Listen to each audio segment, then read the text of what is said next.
rumors spreading round in that Texas town about the shack outside the games.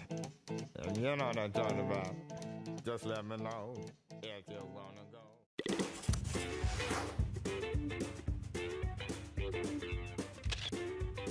If you're looking for a friend that's neither feather nor fur, look no further. This is the gecko. Well, geckos are just adorable little creatures. People just love the way they look. You will need to provide them with live food in the form of crickets. So if that makes you a little uncomfortable, then maybe you need to choose a different animal. There are over 1,200 different types of geckos living on 6 different continents. Leopard geckos are the most popular as pets. And one thing all geckos can do that other reptiles can't is talk, or more accurately, chirp. And geckos have been chirping for a long time. In fact, the Natural History Museum of London has a gecko fossil dating back 100 million years. So it's not surprising humans and geckos have gotten along together for thousands of years. They're welcome in people's homes as a form of mosquito control. You hold a gecko in the palm of your hand. Try to avoid touching the head and tail. Geckos can climb just about anything with millions of micron-sized adhesive hairs on each toe that can stick to glass. The leopard gecko is one of the few geckos with eyelids. They have very long tongues that can come out and actually clean their eyes. Geckos also have tails. It's here they store their fat. However, these tails serve a defense purpose as well. In order to protect itself in the wild, its tail just instantly breaks off. That distracts any predator that's coming after him, and then the gecko can get away. The tails will grow back, but very slowly, and do not look the same as before.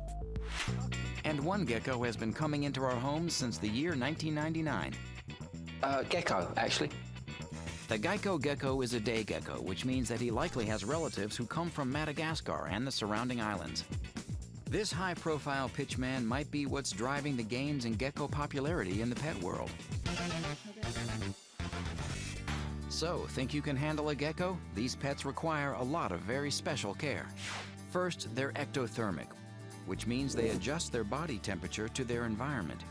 So the temperature of the terrarium for each species is crucial. They need to have a temperature range in their tank from the high 80s and 90s in the basking zone down to the low 70s, which is their cool zones. Consult your vet about the proper setup for your gecko, from the material you line the terrarium with to the type of hiding place you provide. The biggest health problem seen in most geckos is dehydration.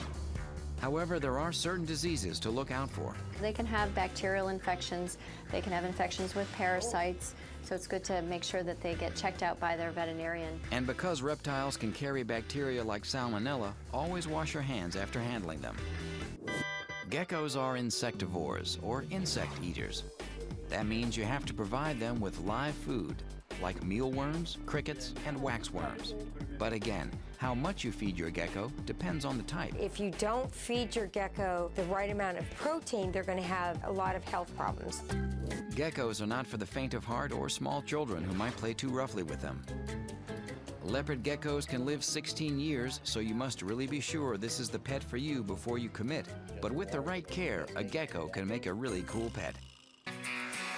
In general, it's important to understand that each gecko species requires different care. Contact your vet about how to properly care for your type of gecko. Be sure to wash up after handling them. Make sure you provide them with the proper environment and meals of live insects to keep them healthy.